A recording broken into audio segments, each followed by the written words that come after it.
In celebration of the 50th anniversary of the Federal Cooperative College Orji River, which is one of the key institutions driving cooperative development in Nigeria, I'm here with the Honourable Minister of State for Agriculture and Food Security, Senator Dr. Aliyu Sabi Abdullahi CON, to explore the government's vision for the cooperative sector in Nigeria.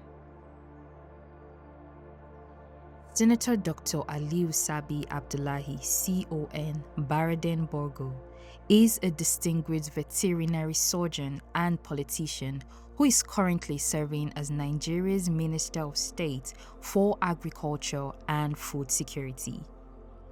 He represented the Niger North Senatorial District from 2015 to 2023, during which he held crucial roles such as Deputy Chief Whip of the 9th Senate and Chairman of the Niger State Caucus.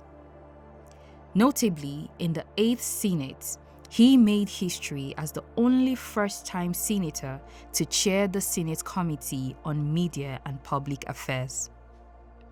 Since assuming office as the Honourable Minister in charge and responsible for cooperative affairs and related matters in Nigeria, the distinguished senator has demonstrated unwavering dedication to advancing cooperative initiatives.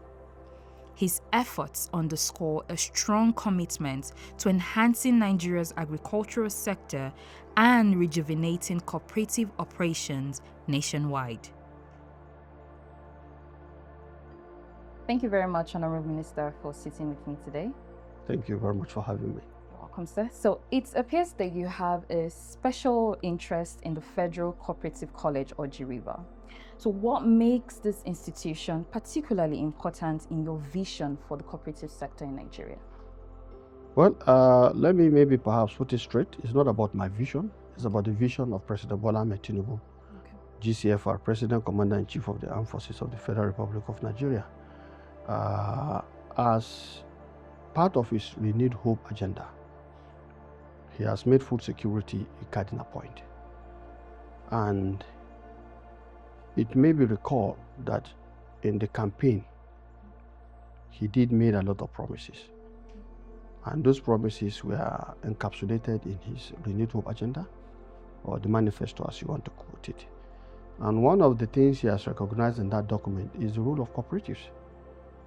And he has, by this vision, given us the mandate to reform the cooperative sector.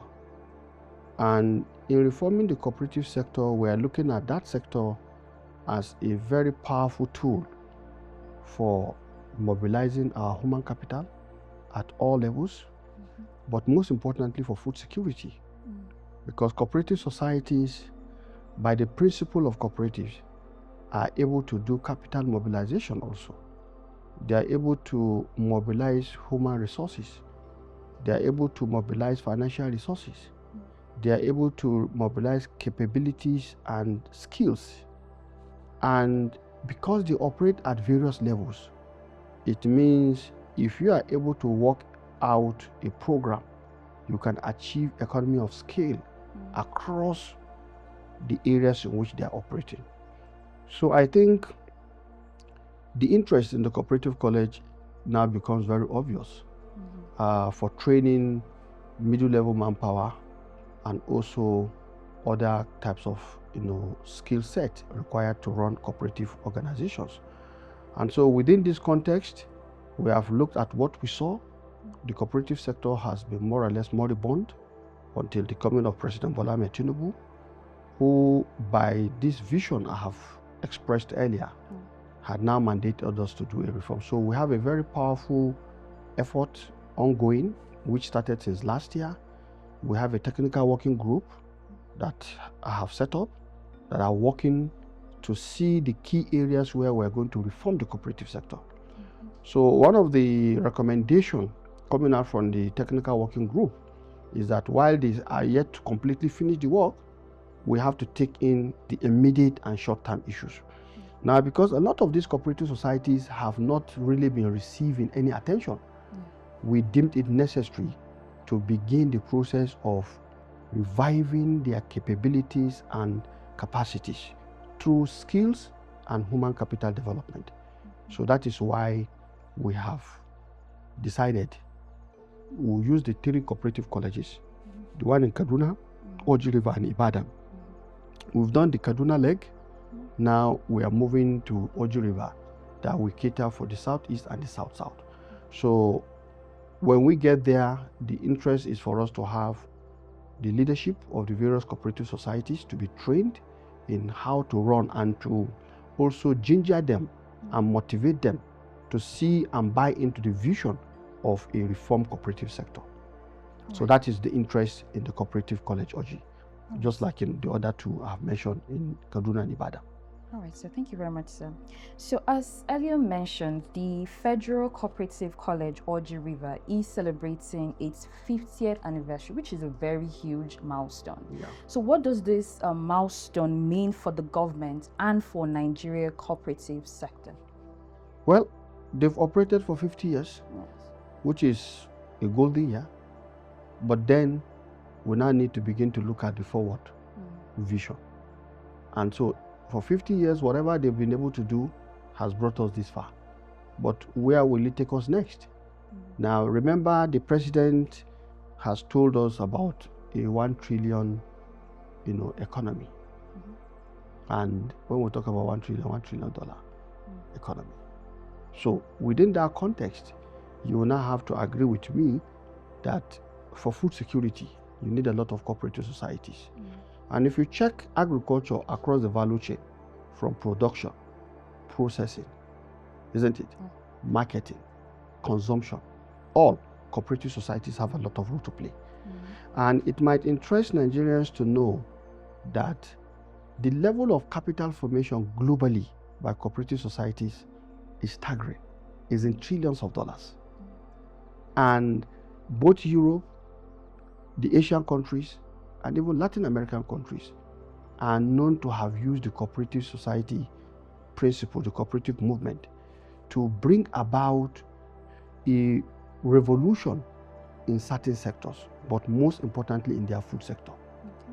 So this is what we intend to support, that vision of President Bola Ahmed Tinubu for a $1 trillion economy, so that across the spectrum of the value chain in agriculture and food security, our cooperative societies will be able to operate.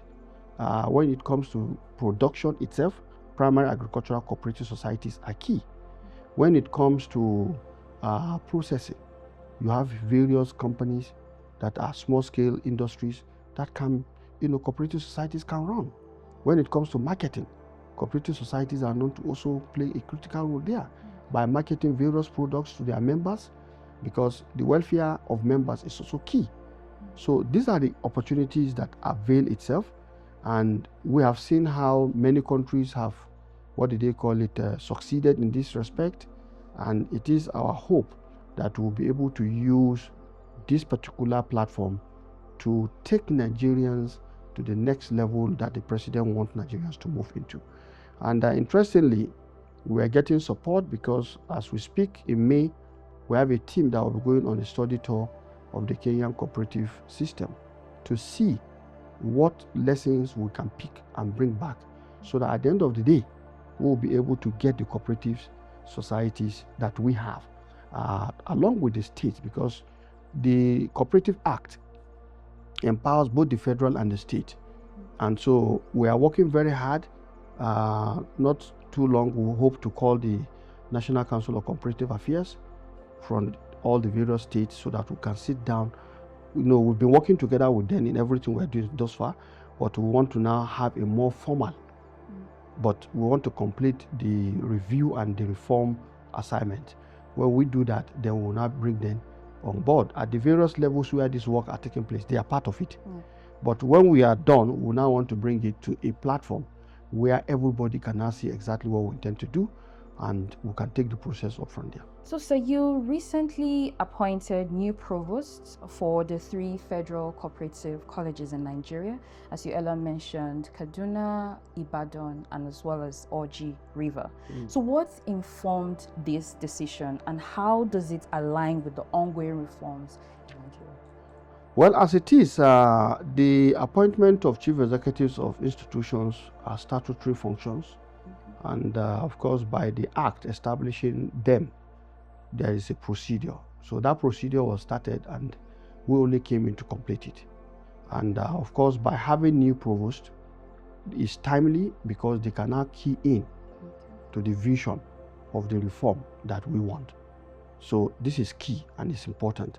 In fact, the study tour to Kenya will be led by the provost of the Federal Cooperative College, Kaduna. So this is exactly what we're trying to do. It's for us to now make do with the existing institutional framework, bring everybody together, create synergy and alignment to the president's vision in a manner that at the end of the day, even the training program that they are doing will begin to properly come out with how cooperatives will blossom. Because if you are able to have cooperative by the act, the minimum number to form a cooperative is 10. And so if you have many people who agree with each other, who agree to work together, who can form cooperative, it becomes much easier for them to engage in economic activities.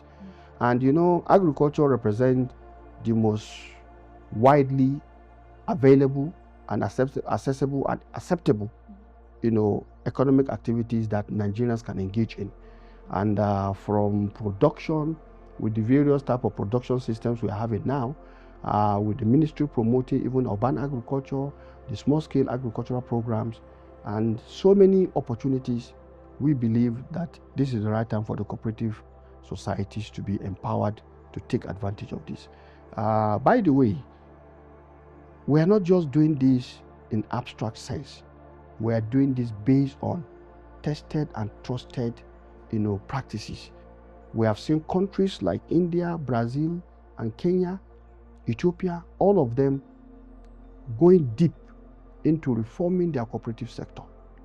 And as a result of which they've been able to place them to play these critical and vital pivotal roles of creating economic activities and therefore generating wealth. So that is exactly what we also intend to do. Right, sir. Yeah. So looking ahead now, what are your expectations for the future of cooperative education and the role of cooperative colleges in Nigeria? Well, as it is, given the fact that the opportunities are very, very widespread and deep, our intention is to reform the cooperative sector in a manner that for cooperative education, we'll be able to professionalize the cooperative, sector. By professionalizing, we should have people who understand truly the founding and working principles of cooperatives, who are passionate about it, who are proud of it, and who believe that if done right, will generate wealth and prosperity for communities and for citizens. So that is a kind of vision we are looking at. It's not going to be just pure, academic certification. No, we want to professionalize it. If you check, in those days, the accounting profession started as bookkeeping and blah, blah, blah. And today, we are talking about chartered accountants. Why can't we start talking about chartered cooperators?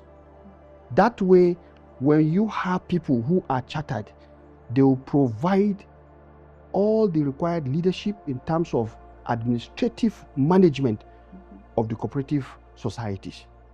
Not that members need to be professionals, but we need to create a cadre, a pool of human capital that will help the cooperative societies to manage their affairs. And in doing so, we need to be mindful of the various layers from the primary, which are usually found in the rural areas. So with a certificate in cooperative management, somebody at that level should be able to support the growth of various cooperative societies. So we're looking at all of these things. And one of the missing things we have discovered is that most of the cooperative societies are not supervised. There is no regulation. And the Act made room for regulation. There has never been any approved one. So this time around, we intend to make sure there is going to be an approved regulation. We are working on that. And at the various layers of approvers, we'll definitely ensure that that is gotten. So that way, our citizens who will want to be cooperators will have the conviction that their resources will be managed by a crop of professionals who can also be held accountable.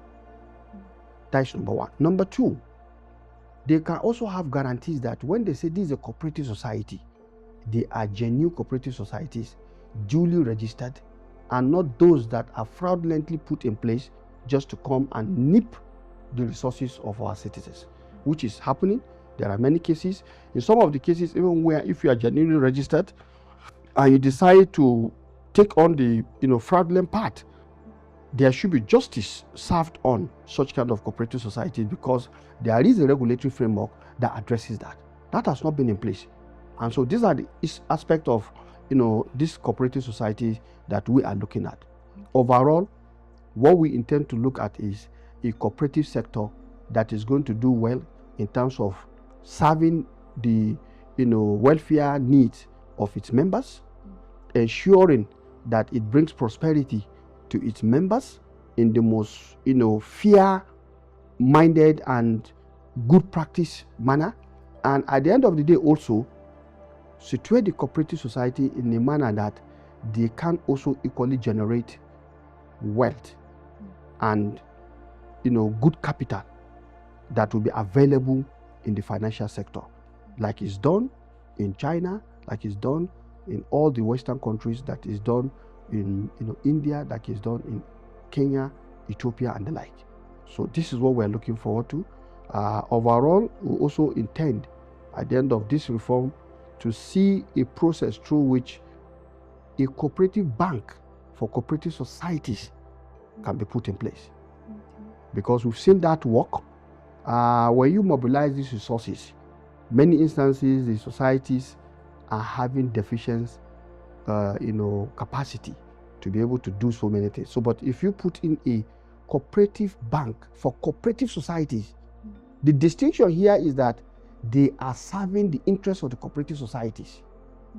And the Cooperative Act as currently constituted has made provision for that which has never been exploited. So we intend to exploit it. We are talking with all the relevant experts. We'll make sure we put in all the due diligence and the process and get all the necessary approvals. And definitely we believe that will fall in line squarely with the vision of Mr. President. And that way, the renewed hope agenda of Mr. President will surely renew the hope of our citizens in seeing the cooperative society or cooperative platform as a veritable platform, not just for capital mobilization, but for prosperity of its members. All right, sir.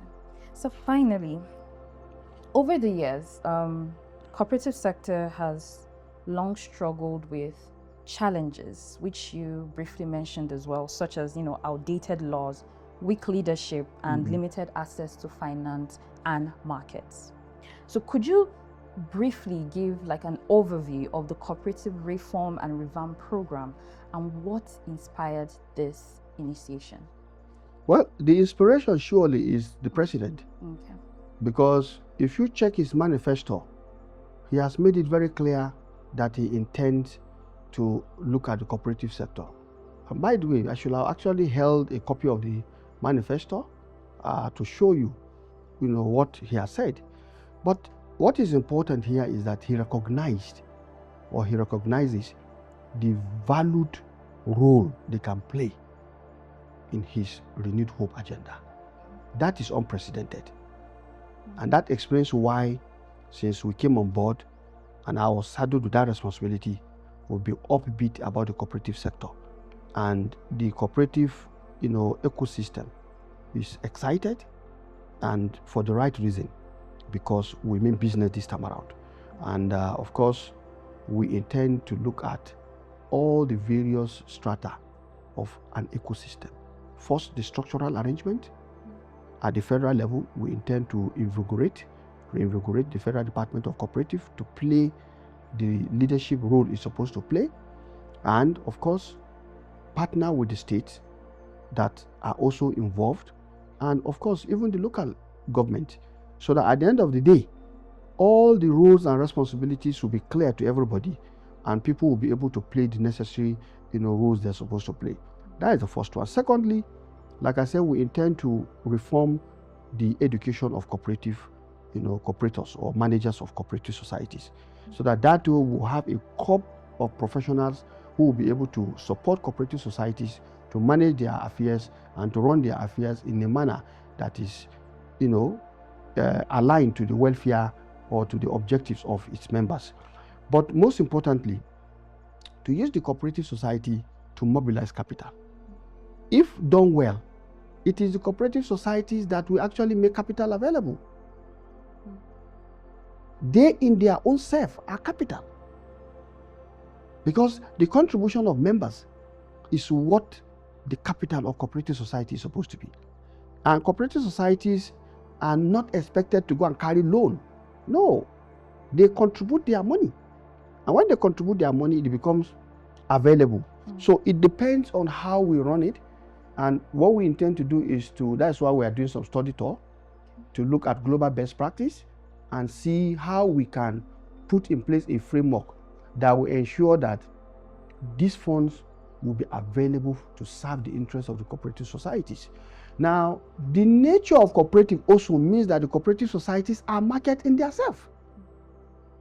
Because whatever they have, first, their target is to make it available to their members. And by their members, we are talking about the larger community in which they exist.